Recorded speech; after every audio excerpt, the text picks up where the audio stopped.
Selamat sore, rekan-rekan. Selamat berjumpa kembali di kelas Teologi Moral. Sambil menunggu teman-teman yang lain untuk bergabung di kelas ini, mari kita mulai saja dulu. Hari ini kita akan berbicara sebuah tema yang terkait, merupakan kelanjutan dari tema sebelumnya, yaitu panggilan kepada kekudusan, yaitu kita akan melihat pencarian manusia akan kebebasan dan tragedi dosa. Mudah-mudahan kalian bisa melihat ya kaitan tema ini dengan tema sebelumnya. Saya akan mulai dengan yang pertama yang ada di kamera ya, Suster Maria Triasih Terkalista ya. Oke, Suster, kalau Anda mendengar kata kebebasan atau bebas, atau freedom, atau kata apapun yang sinonim dengannya, yang ada dalam benak suster itu apa sih dengan kata itu? Saya ingin tahu ya, karena barangkali generasi saya itu beda ya dengan kalian, dan tema yang kita bawakan ini memang rujukannya pada sebuah dokumen yang lumayan klasik ya, tahun 86, jadi lumayan lama ya. Maka kita ingin mendengar, buat kalian kata kebebasan itu sekarang punya arti apa sih? Ada isinya nggak sih kata kebebasan itu buat kalian? Silakan, Suster. Baik, terima kasih Romo. Kalau dari saya sendiri, bebas artinya merdeka. Oke, bebas artinya merdeka. Merdeka dari sesuatu, merdeka untuk berbuat sesuatu. Iya, Romo. Oke, kalau Suster membayangkan merdeka itu yang dibayangkan Suster apa sih?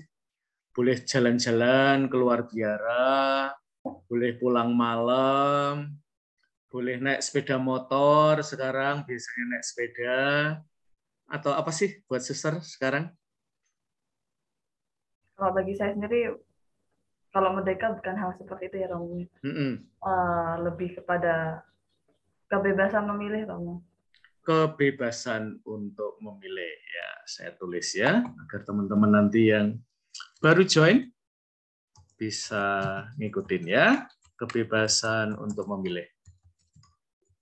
Pernah ada dalam pilihan yang sulit, Sus?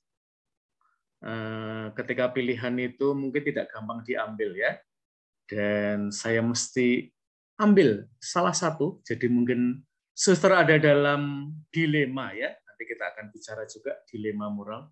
Pernah nggak sih Sus ada dalam pilihan yang tidak gampang begitu saja ya, sebuah keputusan diambil, sebuah pilihan diambil? Pasti pernah ya, Romo. Kalau saya salah satunya adalah tugas perutusan untuk studi, Romo. Oke. Kalau bisa menolak, saya bisa menolak. Tapi bagi saya juga ketika direnung-renungkan, ada hal yang perlu dicapai, nilai lain gitu, Romo. Soal Ya, ketaatan. selain studi apa sih suster pilihannya waktu itu yang suster merasa saya kayaknya bisa deh ada di pilihan itu ya, selain studi? Pilihannya mungkin antara tugas perutusan studi sama tugas di karya, Romo. Oke, ya. Oke, itu adalah salah satu pilihan yang mudah-mudahan sudah mantap ya. Sudah memasuki semester 2, jadi harapannya sudah mantap. Oke, buat teman-teman yang lain, jangan lupa di belakang nama kalian, silahkan kalian nulis prodi kalian ya, agar kita bisa saling tiktokan, jadi memilih. Jadi teman-teman BK nanti akan milih yang PBI dan demikian juga sebaliknya ya, sehingga percakapan kita jadi lebih kaya. Oke, Suster, silahkan Suster memilih salah satu teman di ruang Zoom ini yang lain prodi lah, Suster. Silahkan pilih-pilih. Yang pasti ada Mbak Angelina Mawarni, PBI. Ada Francisca Fortunata, PBI. Oh ya, saya mencoba Romo. Francisca Fortunata, PBI. Oke, Francisca Fortunata, silahkan kameranya dinyalakan ya. Kita punya kesepakatan kalau tidak ada halangan yang sangat berat, kita pengen saling melihat satu sama lain ya, agar percakapan kita semakin interaktif. Ya, baik Romo dan Suster dan juga Oke. Sebentar, saya cari kamu di mana. Oh iya, Francisca Fortunata. Ya, Mbak Francisca, kalau kamu mendengar kata kebebasan ya, untuk generasi kamu itu kata kebebasan itu langsung terhubung dengan apa sih, Mbak? Free apa ya? Atau beberapa waktu terakhir ini kan kita juga mendengar ya, dan saya kebetulan diwawancara juga soal child free ya. Jadi teman-teman yang memutuskan untuk hidup menikah, ternyata sebagian memutuskan untuk tidak memiliki anak dalam kehidupan mereka. Nah, ini ramai banget ya di YouTube, kalian boleh melihat video-videonya, dan bahkan dari perspektif Gereja Katolik juga sudah ada. Salah satu pakarnya Romo Kusmarianto CB ya, seorang teolog moral. Nah, kalau Mbak Francisca Fortunata, apa ya, mikir sampai child free, atau yang ada dalam pikirannya Mbak Francisca Fortunata apa sih dengan kata bebas, freedom? Jadi ketika saya mendengar kata bebas itu mengingatkan saya pada suatu hak yang dibebaskan gitu, Romo. Oke, hak yang dibebaskan ya. Kalau hak kalian sebagai orang muda itu apa sih yang kami mungkin generasi yang lebih senior ya perlu tahu dan respect ya terhadap hak itu? Hak anak muda menurut saya kayak bebas untuk berpendapat gitu, Romo. Oke, bebas untuk berpendapat. Tak tulis ya. Nanti teman-teman yang lain bisa. Lalu bebas untuk mengekspresikan diri. Bebas untuk mengekspresikan diri? Ya. Ya. Kalau di rumah atau di sekolah sebelum kamu ada ke kampus ini, kebebasan untuk berpendapat, mengekspresikan diri itu diberi tempat nggak sih? Misalnya kalau di keluarga kamu? Iya, lebih ke ini Romo. Kalau misalnya di sekolah itu kita dibatasi, cuma kalau di keluarga menurutku lebih dibebaskan lagi untuk berekspresi sesama anggota keluarga gitu, Romo. Oke, kalau di sekolah kelihatannya mungkin lebih banyak ya batasan-batasannya. Ya. Kalau di rumah kelihatannya saya lebih merasakan kebebasan untuk berpendapat, mengekspresikan diri, itu jauh diberi tempat ya, Mbak Francisca ya. Kalau kamu boleh minta ya, selain sekolah, tempat mana lagi sih yang kamu pengen kebebasan untuk mengekspresikan diri dan juga berpendapat itu lebih diberi ruang daripada yang terjadi sekarang ini? Menurut saya di dunia perkuliahan di kampus gitu, Romo. Oke, selama ini yang kamu alami mungkin di PBI atau di FKIP secara agak lebih besar atau di universitas, yang kamu rasakan sekarang gimana? Terutama dengan pembelajaran yang memang nggak gampang ini ya, selama masa pandemi, dengan daring, kebebasan seperti apa yang kamu merasa kayaknya kita bisa lebih baik deh daripada sekarang? Kalau menurutku kebebasan di kuliah dibanding sekolah dulu itu mahasiswa lebih bisa berpendapat. Kalau di dunia perkuliahan menurut saya sudah bagus kebebasannya, tetapi kurangnya itu mungkin dalam metode pengajaran lebih diberikan mahasiswa untuk mengeluarkan pendapat gitu, Rob. Oke ya. Menurut kamu kalau kita buat persentase ya, Mbak Francisca Fortunata ya, kamu semester ini ngambil berapa SKS sih? Ambil 23 SKS, Rob. 23 SKS. Kira-kira dari 23 SKS, kelas-kelas yang memberikan kebebasan buat kamu berekspresi, dengan kelas-kelas yang barangkali agak membatasi kamu ya berekspresi karena mungkin ya dosennya kan berpikir wong ngajarnya aja cuman pendek 1 jam ya. Lalu kayaknya dosen nggak mau kehilangan waktu banget ya untuk memberikan instruksi atau apa. Kalau kamu boleh membuat apakah 50-50, 60-40, 70-30, yang memberikan kebebasan dan yang agak membatasi kebebasan ya. Karena mungkin alasan tertentu ya. Kalau menurut saya di perkuliahan ini dosen yang memberi kebebasan itu sudah 80%, 20% belum. Biasanya sejauh kamu kenal ya, yang 20% itu biasanya pernah nggak kamu tanya atau kamu biasanya apa ya? Kira-kira alasan mereka apa ya sehingga mereka tidak memberikan apa ya ruang buat kalian untuk berpendapat, berekspresi gitu? Mungkin secara materi dan seperti yang Romo bilang tadi, waktunya terbatas, membuat kayak kita jadi dibatasi gitu, Romo. Misalnya ada beberapa mata kuliah yang materinya tuh sulit, jadi mau nggak mau semua sumbernya harus dari dosen semua gitu, Romo.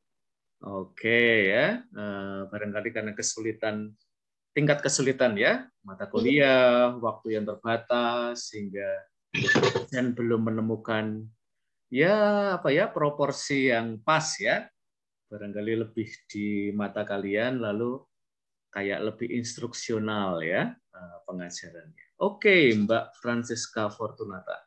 Sekarang kamu boleh pilih lagi-lagi teman-teman. Ini ada yang namanya bahkan cuma titik ya. Please ditulis namanya dan di belakangnya ada nama prodinya.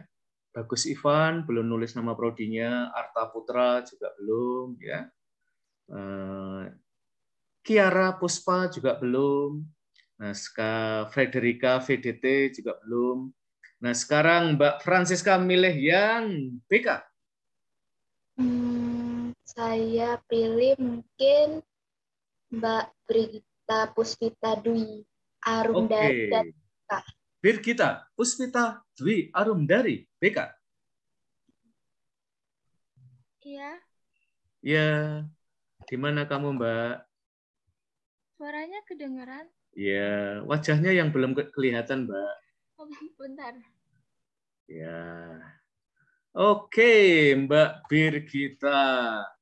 Kalau tadi Mbak Francisca Fortunata ya, sharing-sharing soal perkuliahan di PBI ya. Kalau Mbak Birgita ketika omong tentang kebebasan, apa sih yang ada dalam benak kamu, Mbak, dengan kata ini? Kata yang langsung nyangkut dengan hidup kamu? Saya bebas melakukan sesuatu yang kita mau gitu. Oke, bebas melakukan sesuatu yang kamu mau. Kalau kamu sekarang ini jadi mahasiswi BK, pengen ngelakuin apa sih? Yang kalau kamu pada jenjang pendidikan sebelumnya mungkin belum saatnya untuk melakukan itu? Mungkin kayak lebih aktif aja sih Romo. Soalnya sebelumnya saya belum ikut kegiatan-kegiatan gitu. Oke, jadi kamu tipe ini ya, siswa atau siswi, kalau di Sanata Dharma itu tipe mahasiswi kupu-kupu ya, kuliah pulang ya. Nah, nanti perlu jadi mahasiswa kura-kura ya, sekurang-kurangnya. Kuliah rapat ya, atau aktif ya. Kalau Mbak Birgita, kamu sendiri pengen ngembangin apa sih melalui kegiatan-kegiatan yang kamu pengen lebih berkegiatan? Sosialisasinya, Romo. Oke, jadi ketemu lebih banyak orang gitu ya. Ya, kamu sendiri sebelumnya di SMA aktif kegiatan apa gitu yang terkait dengan ya pokoknya membuat kamu bersosialisasi dengan orang lain? Mungkin karena pas SMA itu kan saya masuk tuh SMA-nya baru buka Romo. Jadi saya ya. Jadi nggak terlalu banyak banget kegiatan-kegiatannya gitu. Oke ya, jadi nah selama masa pandemi ini Mbak Birgita ikut kegiatan apa sih kalau di kampus atau di prodi kamu? Belum ikut, Romo. Oh, belum ikut ya. Jadi memang lebih terbatas ya. Oke, Mbak Birgita, terima kasih. Nanti kamu pilih ya salah satu temanmu dari PBI ya untuk melanjutkan percakapan kita.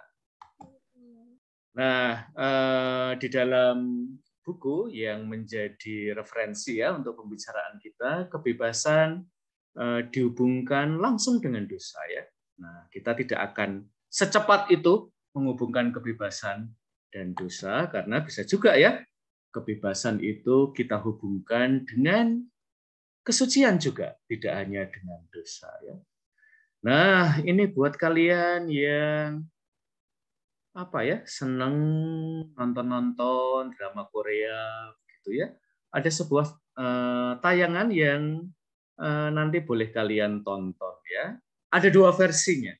Yang pertama adalah versi Koreanya, judulnya adalah Sunny. Ada versi Indonesianya, judulnya adalah Bebas ya. Sebuah adaptasi dari Sunny. Nah, biar kalian terutama yang mungkin belum pernah lihat tayangan ini, sebenarnya ini tahun 2011 ya, sangat populer. Dan kemudian kok kayaknya untuk konteks Indonesia bisa dibuat adaptasi. 얘기 안 했나? 엄마 예전에 칠공주였다고. Jadi Sunny ini adalah sebuah kelompok orang bersosialisasi ya, seperti Mbak Birgita pengen punya teman-teman.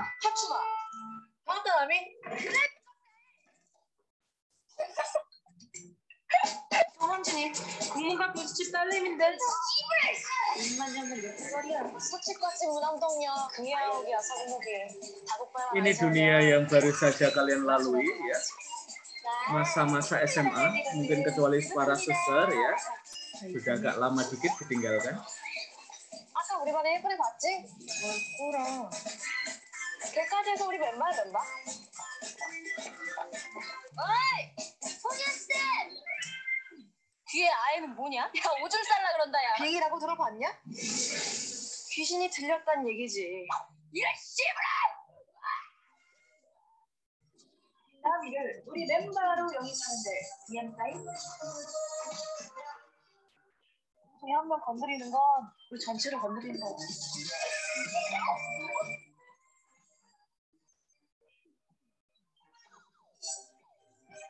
보고 싶다 써니. 우리 다시 만날 수 있을까? 김남이.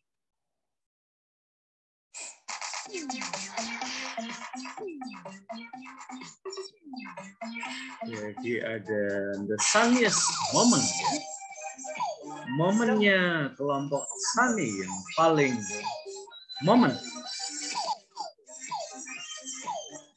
페이지? 우리 늘 고상하게 놀았잖아요.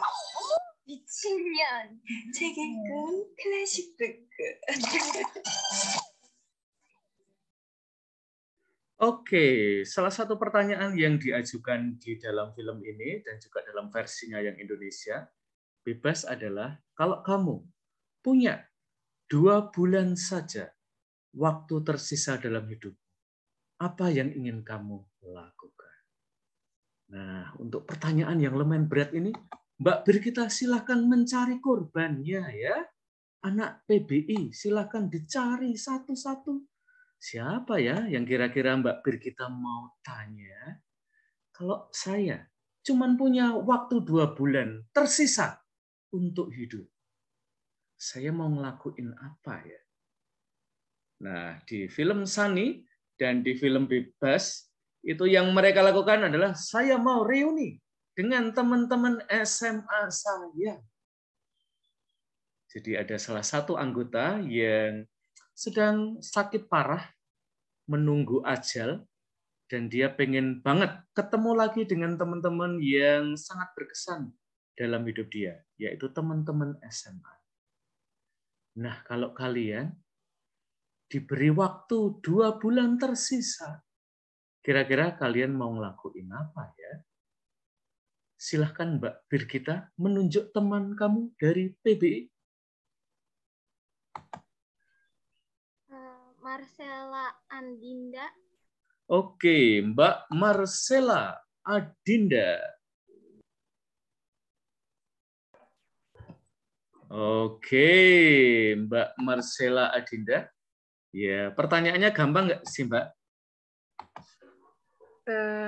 Kalau saya misalnya tinggal punya waktu 2 bulan untuk hidup, pengennya melakukan hal-hal yang belum pernah saya lakukan, yang sebelumnya saya pengen lakukan tapi nggak bisa. Oke, contohnya apa sih, Mbak? Kalau anak semester 2 pengen melakukan banyak hal yang pengen dilakukan tapi belum bisa dilakukan selama kamu kuliah sampai usia kuliah kamu sekarang ini. Apa sih, Mbak? Pengen belajar di luar negeri, jalan-jalan ke luar negeri, terus ya kumpul bareng keluarga, karena saya kan emang sebenarnya jarang gitu loh mau keluarga gitu. Itu Oke, aja sih. jadi dari traveling, kuliah di luar negeri, ketemu dengan keluarga. Kalau dibuat top priority-nya nomor 1 apa sih, Mbak? Apakah ke luar negeri? Apakah traveling? Ke luar negeri untuk kuliah ya, lalu traveling ke luar negeri, lalu ketemu dengan keluarga. Kira-kira Mbak Marcella top priority-nya yang mana sih kalau kita boleh tahu? 1 ya? Kayaknya traveling. Oke, mengapa sih pilih traveling, Mbak Marcella Adinda? Kamu memang anak rumahan, jarang-jarang traveling gitu? Enggak sih, Romo. Tapi kan punya sisa waktu hidup cuma 2 bulan. Kalau pengennya tuh meninggalkan kesan dan kenangan yang baik untuk orang-orang di sekitar, nggak mau ketika nanti saya pergi meninggalkan mereka tuh mereka sedih gitu. Jadi maunya ya diingat yang senang-senang aja. Oke, jadi Mbak Marcella ini ingat dengan materi kuliah minggu sebelumnya, sebelum libur ya, yaitu pengen meninggalkan jejak di dunia ya, dan jejaknya itu jejak yang positif ya. Oke, Mbak Marcella, sekarang kamu cari dong teman kamu dari BK untuk melanjutin percakapan kita. Kira-kira kalau saya diberi waktu 2 bulan saja oleh Tuhan untuk hidup, saya mau ngapain aja ya? Silahkan Mbak Marcella. Gandhi Ajeng, mungkin Romo. Oke, Mbak Ajeng dari BK. Halo, Mbak Ajeng. Halo Romo. Tapi saya bukan BK, saya PBI Romo. Oh iya, kamu. Oke, enggak apa-apa. Ini wajah kamu di mana ya, Mbak Ajeng? Saya belum bisa melihat wajahmu. Oh, sebentar. Oh iya. Ya. Ya, oke. Nama kamu kok ada Gandinya? Memang orang tua kamu ngefans Mahatma Gandhi atau? Nah, bukan. Gandhi itu nama keluarga Romo. Jadi orang tua saya menggabungkan kayaknya namanya Gandhi, papa sama mama gabung, terus nama Gandhi itu untuk adik sama saya. Jadi adik saya pun namanya juga Gandhi. Gitu. Oke, wah. Jadi apa? Papa kamu namanya siapa sih?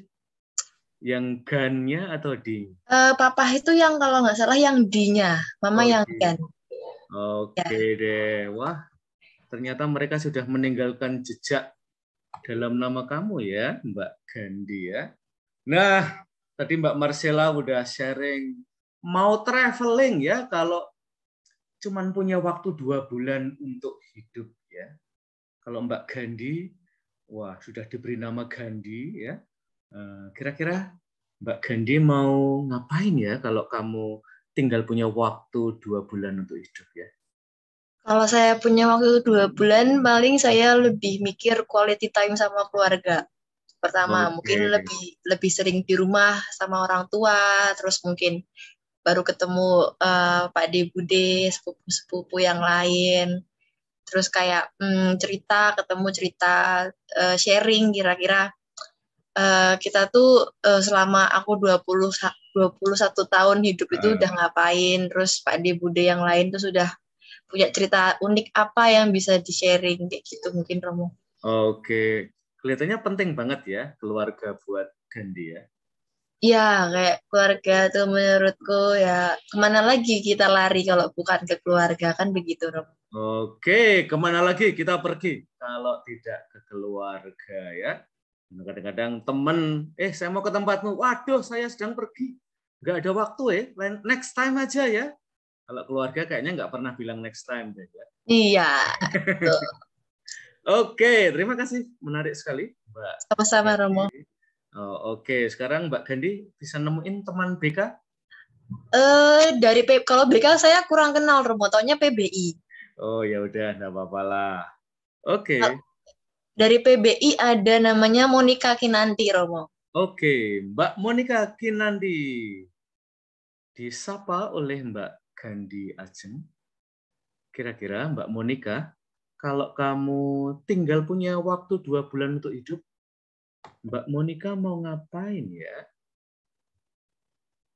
Mbak Monica, apakah kamu sudah? Ya, ditunjukin wajahnya dong Mbak Monica. Ya baik, sebentar ya Romo. Oke, ya boleh sisiran dulu ya. Oke, Mbak Monica Kinanti ya. 2 teman kamu dari PBI, 1 pengen traveling ya, pengen meninggalkan jejak yang positif pada dunia ya.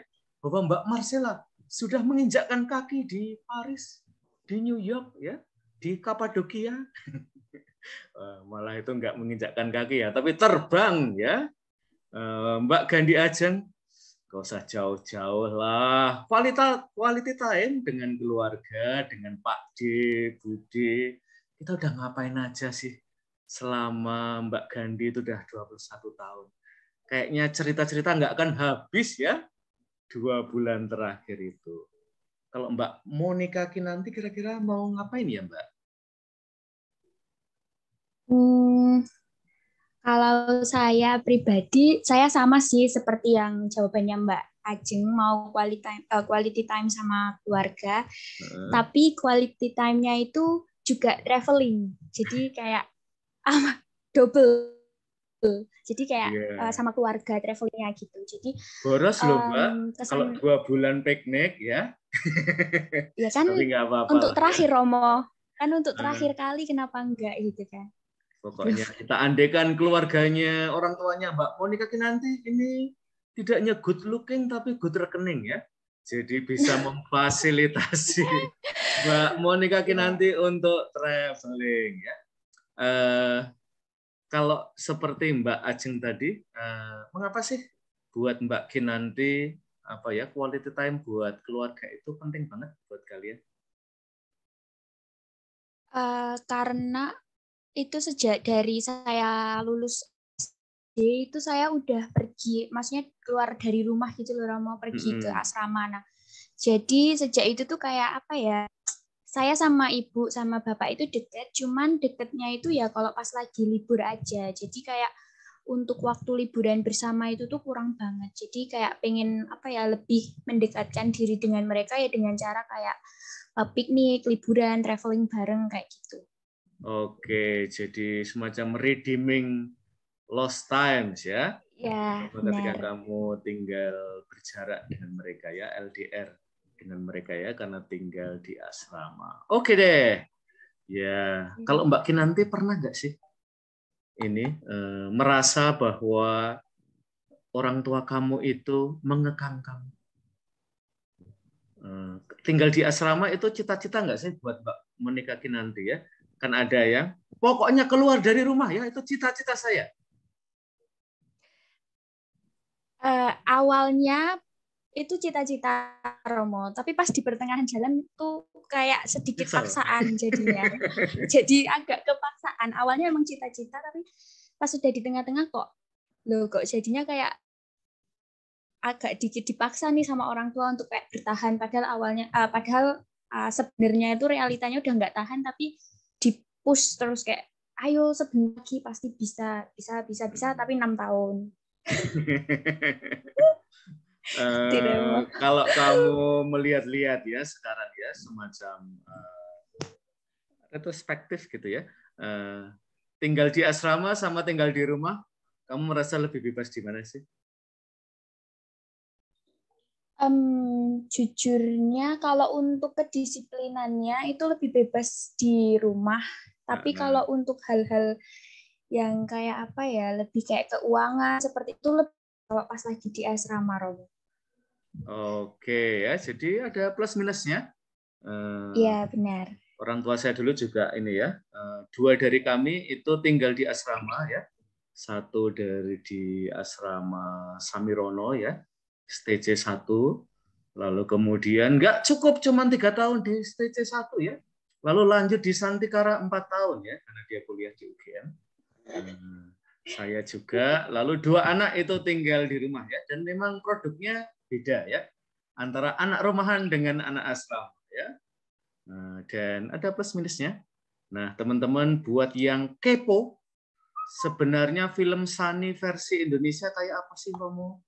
Ya, sebentar ya, kita tampilkan teman-teman. Anak baru. Salam kenal ya, Bina. Salam kenal juga. Lagu yang bakal gue puterin ini buat 6 sahabat. Chris, Jessica, Suci, Jojo. Saya waktu itu nonton premiernya ya.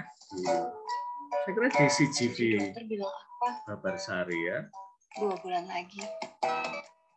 Sebenarnya ada sesuatu yang mungkin bisa bantu buat gue. Kita harus segera cari Jojo, Gina, dan Suci. Bukan berarti nama geng kita bebas. Orang bebas macam-macam sama kita. Nama geng lo Najib. Gina, anggota geng kita yang baru. Imut.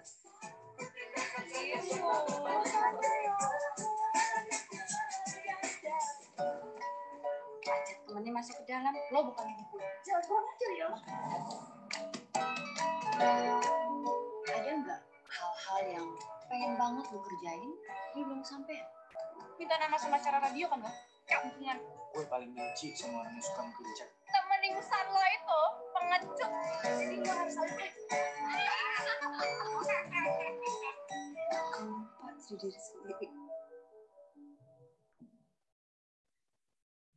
Filmnya recommended ya buat saya, terutama momen ini ya rekan-rekan, momen ketika salah satu dari anggota geng itu sakit dan sedang menunggu hari-hari terakhir hidupnya, dan dokumen yang kita baca sekarang ini mengajukan beberapa pertanyaan ya. Apakah manusia selalu mengerti apa yang dikehendakinya? Dan kayaknya Mbak Marcella saya tahu banget sih. Kalau saya cuman punya waktu 2 bulan terakhir dalam hidup saya mau traveling, saya mau meninggalkan jejak. Pokoknya di tempat-tempat yang saya injak, itulah saya meninggalkan jejak ya. Mbak Gandhi Ajeng, nggak usah jauh-jauh lah ya. Kayaknya keluarga sesuatu yang sangat precious dalam hidup saya. Maka saya pengen spending time dengan keluarga. Dapatkah manusia melakukan setiap hal yang ingin ia lakukan? Apakah menutup diri dan mengabaikan dengan sengaja kehendak orang lain sesuai dengan kodrat manusia? Ini adalah pertanyaan-pertanyaan yang saya nggak tahu ya. Buat kalian, generasi kalian, apakah pertanyaan ini masih sangat relevan untuk kalian? Oke, sekarang saya minta, tadi siapa ya? Mbak Monica Kinanti kah? Untuk mencari salah satu teman di kelas ini. Ya, untuk kira-kira teman kamu ini tahu nggak ya apa yang dia mau lakukan kalau hidupnya tinggal 2 bulan lagi. Mbak Monica, silahkan mencari teman kamu. Baik, Romo. Ini boleh random ya, Romo? Boleh random ya, pilih saja. Kalau gitu saya mau milih Mas Arta Putra. Oke, Mas Arta Putra. Akhirnya ya pecah telur. Ini ada cowok yang akhirnya kepilih. Mas Arta Putra. Halo, Mo. Oke. Di manakah kamu? Di Jogja, Mo. Di rumah. Oke. Di rumah. Ya. Mas Arta Putra ya. Memikirkan hidup kamu tinggal 2 bulan lagi, horor nggak sih? Tergantung mau. Kalau pas lagi seneng ya nggak horor. Nah, Arta Putra, kita pengen tahu ya, kira-kira cowok punya jawaban yang lain nggak ya? Ini tadi kita sudah antar cewek ya, curhat satu dengan yang lain. Nah, kalau Arta Putra, kira-kira kalau kamu tahu hidup kamu tinggal 2 bulan lagi, menghitung mundur, kira-kira apa yang ingin kamu lakukan yang sebelumnya belum kamu lakukan? Mungkin kalau dari saya mau yang pertama mau ngumpulin keluarga ya pasti mau. Mau pamit. Sama mengaku dosa ya. Iya sekalian. Sama mau ini mau apa? Iya itu tadi mau lebih giat lagi ke gereja juga. Soalnya biar buat bekal kalau pas di nanti sana kan buat bekal mau. Iya siapa tahu ada acara tanya jawab ya, ada kuis. Iya, ditanya Tuhanmu siapa tahu. Oke, buat Arta Putra, keluarga penting banget ya? Ya, nomor 1 keluarga menurut saya. Oke, pernah nggak sih konflik dengan keluarga gitu? Karena sesuatu hal? Mungkin terkait dengan kebebasan kamu, ya terkekang atau apa gitu? Ada. Oke, cerita dong satu aja ya. Yang mungkin pernah kamu lalui dan tidak harus selalu cepat-cepat happy ending ya, tapi struggle-nya juga. Silahkan. Oke. Dulu mah pas berapa ya? Masih SMA lah. Dulu itu kan orang tua saya itu agak strict gitu Mas. Jadi kalau saya keluar lebih dari jam 9 itu tuh udah dianggap nakal gitu. Dianggap nakal. Ada ibu saya kok. Ibunya mau ikut itu juga, ikut kelas? Oh enggak usah. Udah dilihatin soalnya.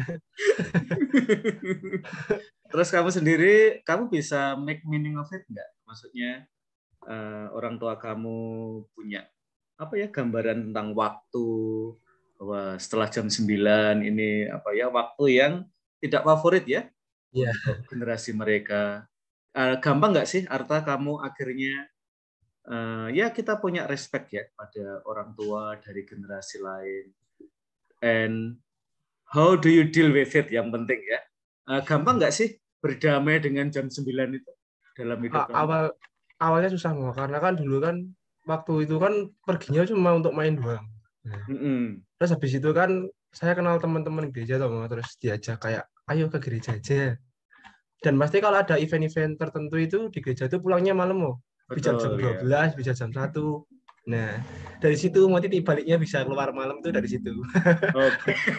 Udah berjalan beberapa kali terus akhirnya ya udah seperti orang aneh-aneh ya udah gitu. Akhirnya jadi gitu. Mereka mau nego juga ya soal waktu. Ya.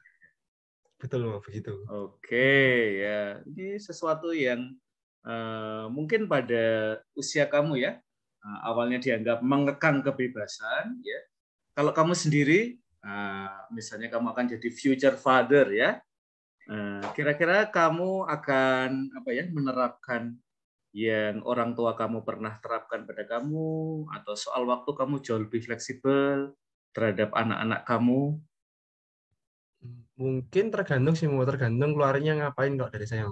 Misalnya keluarnya main ya ada, misalnya batasnya ya katakanlah jam 9 misal gitu kalau main mau. Jadi kalau emang bener-bener kayak urgent kayak ke gereja atau apa, misal emang bener-bener nggak bisa tiba-tiba balik ya udah gimana lagi mau.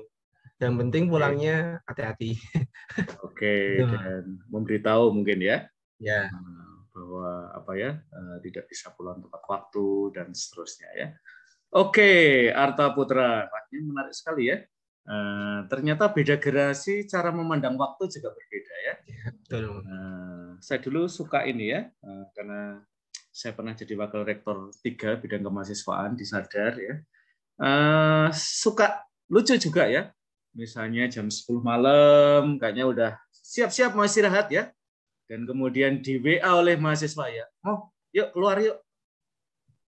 Serius keluar sekarang? Iya, kita kan baru free-nya jam sekarang, jam 10 ya. Jadi kita nongkrong-nongkrong lah di Gejayan atau di Jalan Solo ya. Ya sampai tengah malam lah Romo ya. Nah, saya yang mungkin juga punya gambaran seperti orang tuanya Arta ya, ini jam 10 mestinya istirahat, malah diajak keluar ya. Tapi lama-lama saya, oh iya juga ya.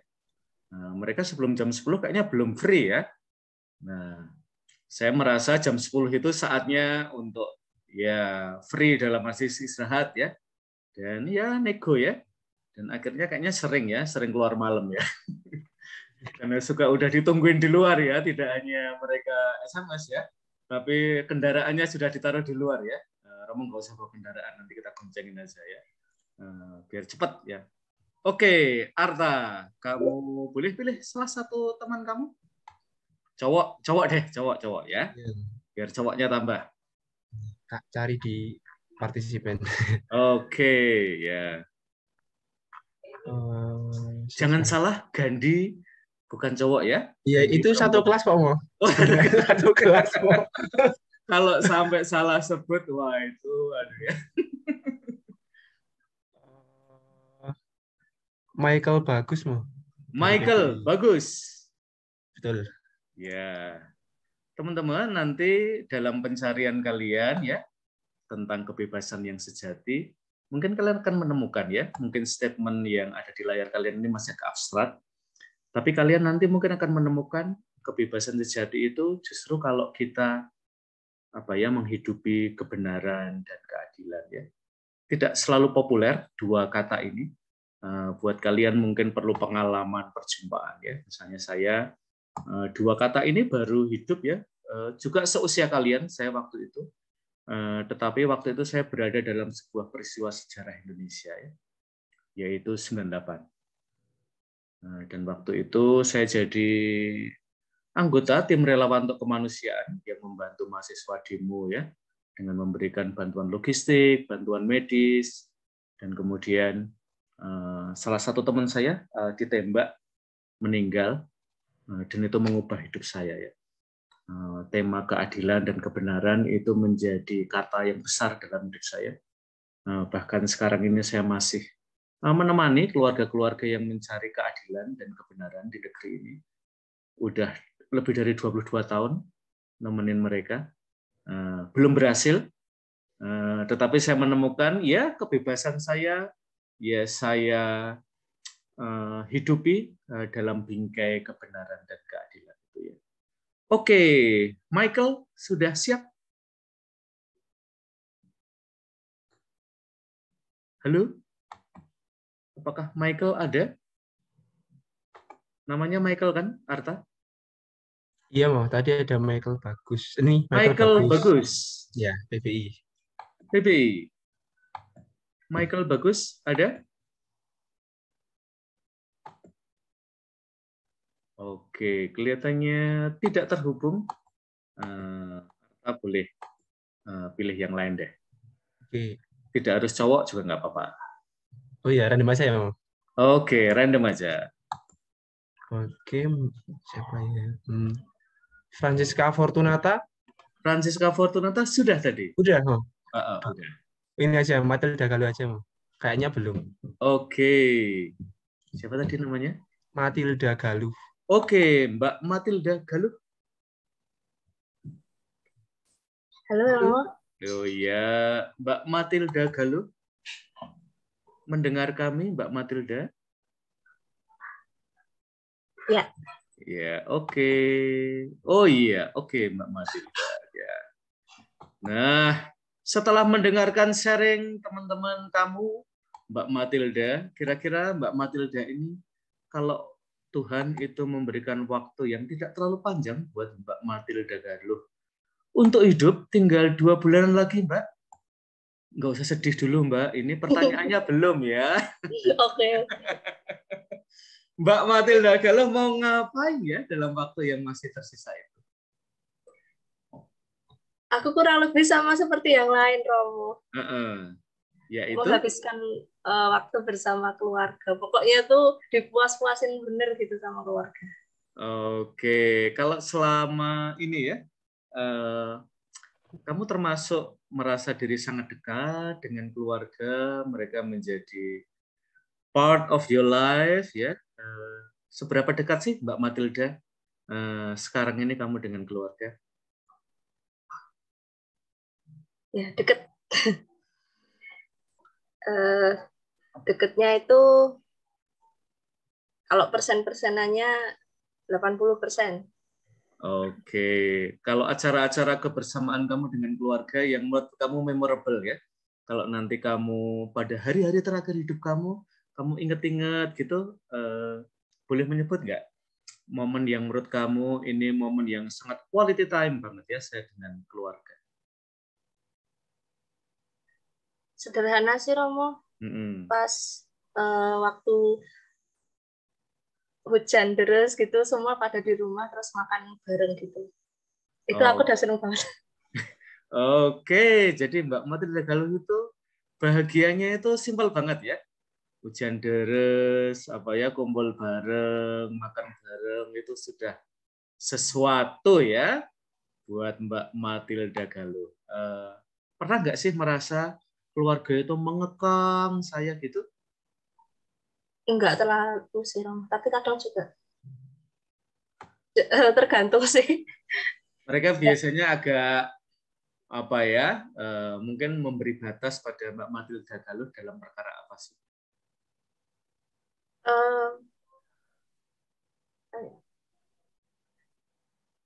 Dalam hal itu mungkin pulang kalau habis nugas atau habis main gitu mungkin dibatasi harus pulang jam berapa, ya harus ditepati gitu kan. Oke, kalau Mas Arta tadi jam 9 ya, kalau keluarganya Mbak Matilda Galuh itu biasanya kurang lebih jam berapa sih kamu boleh ada di luar rumah dan kapan harus sudah ada di dalam rumah? Kurang lebih sama kok, jam 9. Oke, jadi mungkin generasi orang tua kalian juga seusia ya? Oke, terima kasih Mbak Matilda Galuh. Nah, rekan-rekan, minggu yang lalu sebelum liburan ya, kita sudah banyak bicara tentang panggilan manusia kepada kekudusan dan why not panggilan manusia kepada kekudusan ketemu ya dengan panggilan manusia kepada kebebasan. Jadi tidak harus ya kita menempatkan keduanya itu selalu dalam kubu-kubu yang konfrontasi ya. Bahwa ketika kita mencari kebebasan, pada saat yang bersamaan kita mencari kesucian. Dan ini yang ditampilkan dalam Nah, rekan-rekan, tentu kebebasan itu dipahami dari zaman ke zaman juga semakin mengalami pemberkayaan ya, mengalami pengayaan. Sekaligus juga kita memahami bahwa kadang-kadang ada tragedi-tragedi juga ya, ketika kebebasan itu dipahami secara sempit ya, dan karena itu gereja juga bicara tentang kebebasan ya, ketika gereja mau berbicara juga tentang kekudusan. Dan ini ada beberapa statement yang saya ingin baca, dan nanti silahkan kalian bisa mengeksplorasinya lebih lanjut ya dalam tulisan. Dengan ingin membebaskan dirinya dari Tuhan, manusia hendak menjadi Tuhan bagi dirinya. Nah, sekarang kita pengen tanya, sekarang saya mau cari di antara kalian, Suster Francisca BK. Oke, Suster. Ini akan saya berikan contoh ya. Kasus lulusan Sanata Dharma ya dari Prodi BK, teman seangkatannya Suster ini mau sharing pada Suster nih ya. Sus ya. Kami itu cinta satu sama lain ya. Kami dipersatukan di Prodi BK ya. Kami akan memberikan janji satu sama lain di hadapan gereja. Tapi kita mau tell a secret nih, Sus. Kita mau hidup bersama. Tapi kita nggak mau punya anak nih, Sus. Dari perkawinan kita. Kita akan tetap berdua aja. Nggak akan tambah-tambah sepanjang hidup kami sebagai suami istri. Suster orang pertama nih yang dengar cerita kami ya. Kira-kira Suster mau nanggapi apa, Sus? Jangan sedih dulu, Sus, ya, ditanggapi dulu ya. Nah, ini teman-teman, saya masuk pada sebuah kasus yang hits ya dalam beberapa waktu terakhir. Istilahnya adalah child free. Nah, kok susah ya? Iya. Kira-kira terutama kita lebih mencari perspektif ya, Suster ya. Kita mencoba mendengarkan pertanyaan-pertanyaan dari generasi yang barangkali sebagian juga dari generasi Katolik ya, yang merasa bahwa mereka ya secara pendidikan itu tinggi dan mereka baca psikologi, bahwa kebahagiaan itu tidak harus dihubungkan selalu dengan kehadiran anak. Ya, kita bisa dengan cucu-cucu dari keluarga besar aja kita udah bahagia kok, ya. Atau ketika kita ke panti asuhan itu kita juga bisa bahagia. Jadi kebahagiaan itu nggak sesempit kita harus memiliki anak sendiri. Nah, generasinya Suster nanti akan ketemu loh dengan pertanyaan-pertanyaan seperti itu. Nah, Suster punya pendapat apa? Meskipun belum saya ajarkan di kuliah ini ya. Gimana, Sus? Oke, kalau saya dapat kayak gitu pertama ya, ini saya juga nggak ngerti apa-apa. Tapi yang terlintas bahwa terlintas manusiawi saya, ya udah itu pilihanmu kayak gitu kan. Kalian berdua punya pilihan bebas asal bertanggung jawab kayak gitu. Oke. Tapi di sisi lain saya juga kayak ya tujuan pernikahan salah satu tujuan pernikahan itu mempunyai keturunan ya Romo. Jadi saya juga pasti akan bukan memberitahu ya, memberi saran kayak gitu, apakah tidak untuk memiliki anak kayak gitu toh, karena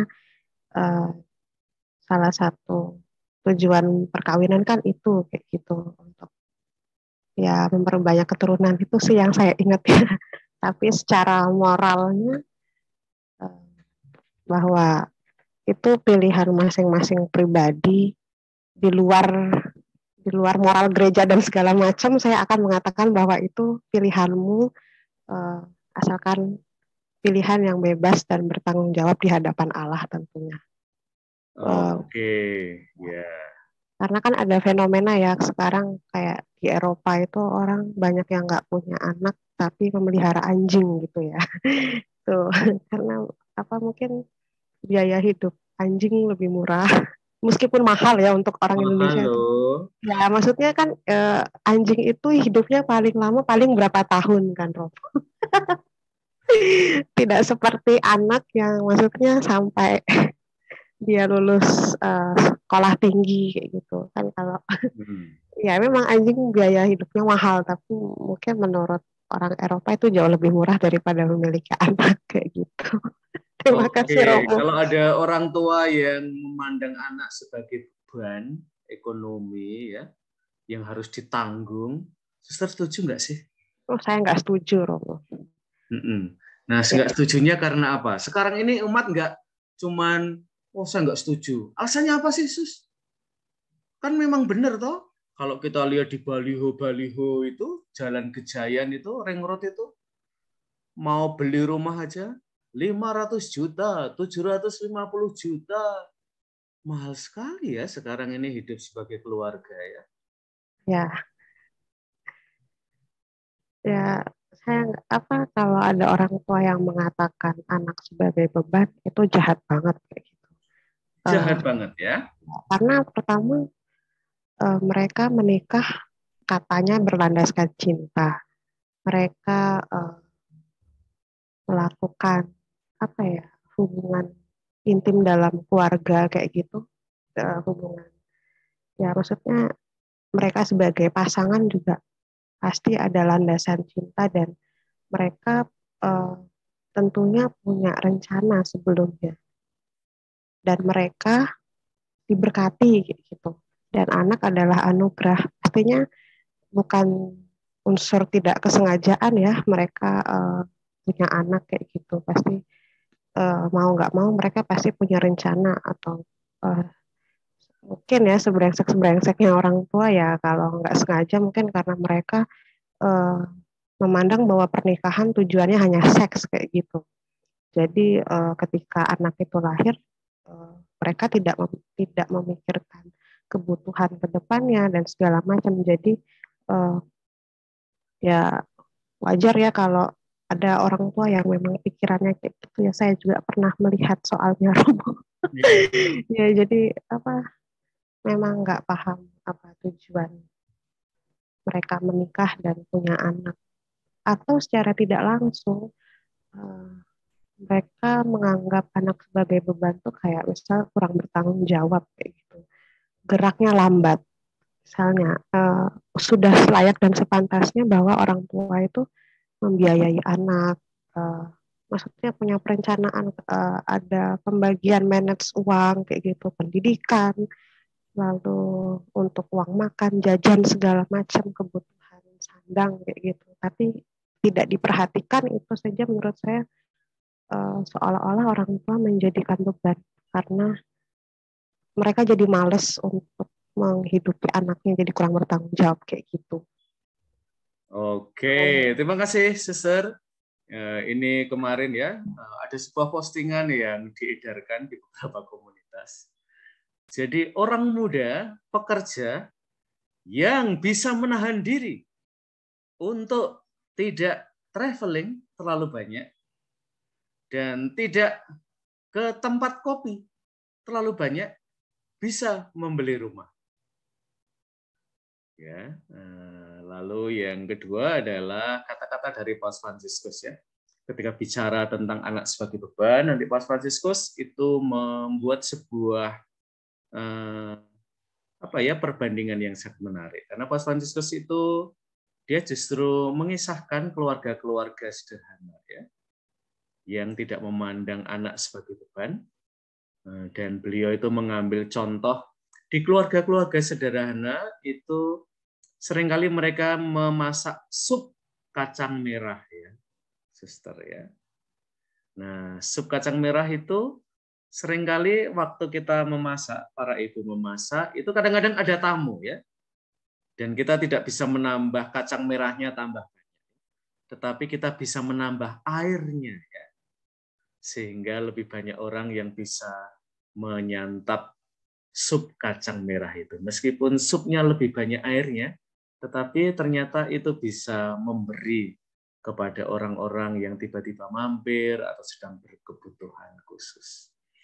Oke, yang terakhir, Suster silakan pilih salah satu dari PBI yang belum kita ajak bicara. Kita mau tanya juga pendapat teman-teman ini ya. Saya memilih Susana Loto. Oke, Susana Loto. Loto. Ya, Mbak Susana Loto ini baru bergabung dengan kita hari ini ya. Sebelumnya bergabung di kelas Filsafat Moral. Mbak Susana Loto. Halo? Silahkan Mbak Susana Loto. Nggak ada ya, Mo. Ya, nanti saya kirimi pesan pribadi Mbak Susana Loto. Ya, pilih yang lain, Suster. Ya, nanti mic-nya diperbaiki ya, Mbak. Yuk. Oke, saya pilih siapa ya? Masih ada Regina Nernere. Saya udah pernah. Oh iya, Stella Maja. Ya, Stella Maja. Oke, Mbak Stella Maja. Halo Romo.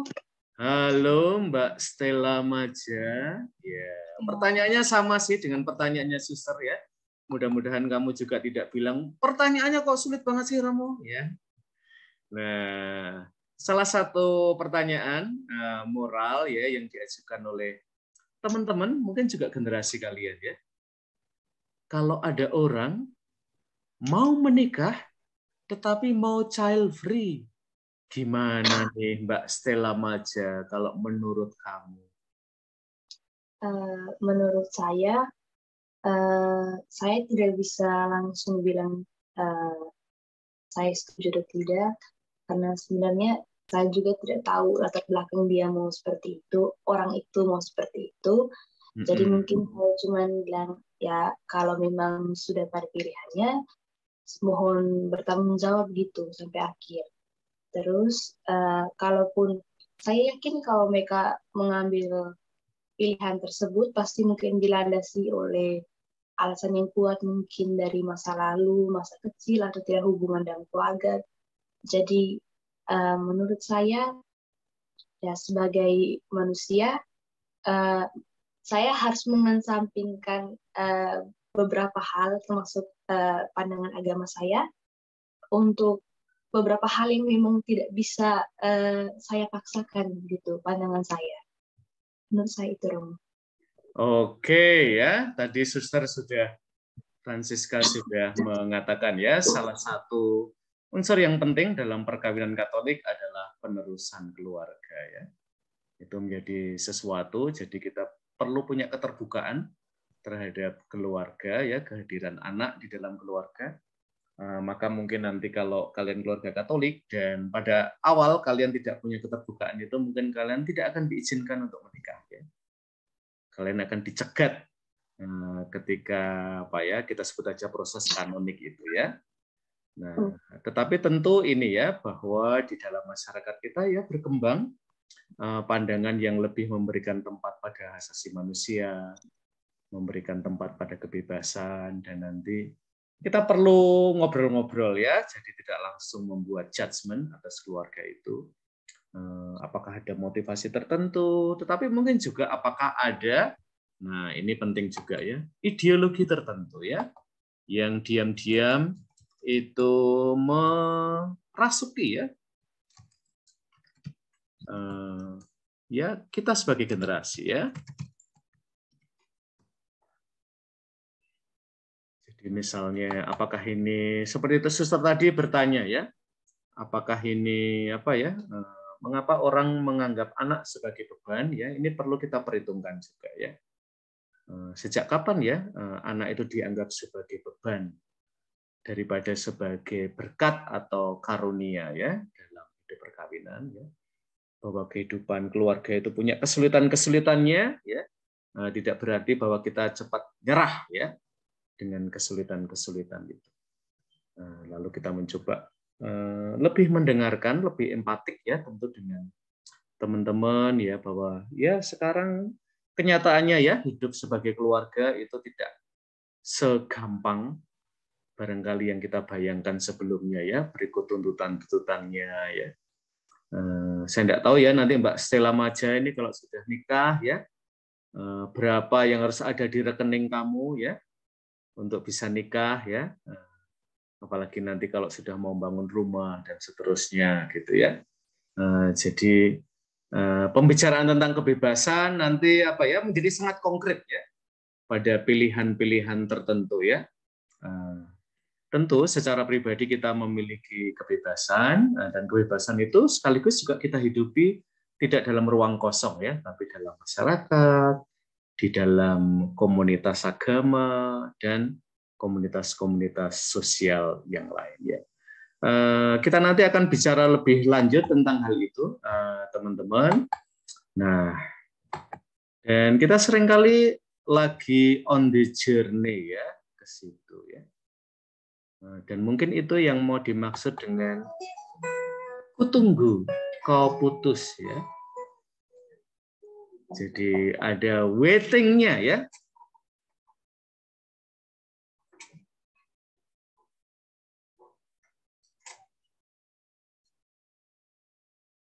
Ini bagian dari masih sama. Oke, rekan-rekan, gereja itu seringkali perlu nunggu ya. dia memiliki ajaran moral tertentu, tapi pada saat yang bersamaan dia mau menunggu. Dan ini dengan mencari otonomi total dan merasa diri cukup, manusia seringkali menyangkal Tuhan dan menyangkal dirinya sendiri. Dengan berdosa, manusia mencoba membebaskan dirinya dari Tuhan. Ini yang kita sebut sebagai tragedi kebebasan, ya. Ketika kebebasan alih-alih menghantar kita pada Allah, menghantar pada keputusan, kadang-kadang justru membuat kita berjarak dan bahkan terpisah dari Tuhan. Dan rekan-rekan, journey kita adalah journey yang masih panjang, maka yang dibutuhkan adalah fight song, ya, lagu untuk menemani agar kita berani bertarung, ya, di tengah pilihan-pilihan yang tidak gampang dan mencari kebebasan sejati yang kita pengen itu ada dalam hidup kita, karena kebebasan sejatilah yang menghantar kita kepada kekudusan. Sementara kebebasan semu seringkali malahan menghantar kita pada kedosaan. Oke, rekan-rekan, kalau Anda punya waktu 2 bulan dalam hidup kalian, apa yang ingin kalian lakukan? Dan nanti teman-teman yang belum pernah nonton film bebas, carilah di internet, ada banyak situs, kalian boleh nonton film itu. Dan kalian mengajukan pertanyaan itu lagi, dan yang nggak kalah penting teman-teman, ada banyak tahun-tahun di depan kalian. Apa yang akan kalian lakukan dengan tahun-tahun yang ada di depan kalian? Pilihannya jauh lebih banyak lagi, tantangannya, berikut juga pertanyaan-pertanyaannya. Selamat mengeksplorasi, rekan-rekan, mulai aja dari film bebas, lalu mulai sambil merenung-renung dengan tahun-tahun yang masih banyak banget dalam hidup kalian. Tahun saya tidak akan sepanjang kalian, ya. Saya udah tua. Nah, saya mau membuat pilihan-pilihan apa saja dengan kebebasan saya. Terima kasih dan sampai ketemu minggu depan. Terima kasih semuanya. Terima kasih Romo. Terima kasih Romo. Ya. Terima kasih Romo. Terima kasih Romo. Oke deh.